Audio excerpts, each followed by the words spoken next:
এই তো এখন বাংলার ছবি, যেখানে একটা ব্যাপার একেবারে স্পষ্ট, ভোটের আগেও হামলা, ভোটের পরেও হামলা। প্রকৃতপক্ষে তৃণমূলের জামানায় সেখানে দেখা যাচ্ছে যে হামলার ঐতিহ্য বদল হয় না, শুধুমাত্র নিশানা পাল্টায়। তার জন্যতে বারবার বিরোধীদের ওপর হামলা করা হয়। আর এখানে সবচেয়ে বড় একটা প্রশ্ন, তাহলে কি এভাবে হিংসার রাজনীতি করাই একমাত্র লক্ষ্য শাসকের?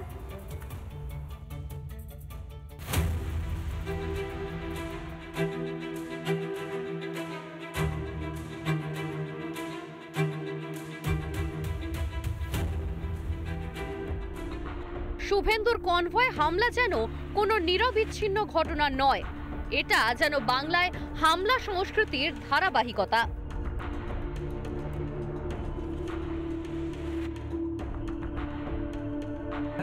নিরাপত্তা দিতে হবে না, বাংলার মা বোন দিদি আর বেটিদের নিরাপত্তা দিন।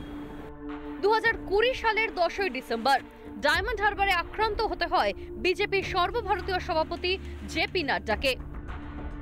2022 সালে হামলার শিকার হতে হয় রাজ্য বিজেপির প্রাক্তন সভাপতি সুকান্ত মজুমদারকে। এখানেই শেষ নয়, তালিকাটা আরো দীর্ঘ। 7ই এপ্রিল 2021 সাল কোচবিহারে হামলার মুখে পড়েন বিজেপি নেতা দিলীপ ঘোষ। ভোট এলেই বিরোধী নেতাদের নিশানা, ভোট মিটে গেলেও হামলার রেওয়াজ চালিয়ে যাওয়া। এটাই কি তৃণমূলের স্ট্র্যাটেজি? রাজনৈতিকভাবে কোণঠাসা করতে না পারলে প্রাণঘাতী হামলা, এই কি বদলের বাংলা? ভয় ছাড়া হামলা করবে কেন? যার ভয় নেই সে অপরকে হামলা করবে কেন? এরা তো জানে যে 2026-এ এরা কিন্তু হারবে, আর একবার হারা মানে এদের কি পরিণতি হবে এরা খুব ভালো বুঝে গেছে। সেই জন্য একেবারে শেষ চেষ্টা করে এখানে ভয় দেখানোর চেষ্টা করছে, দুরকম ভয়।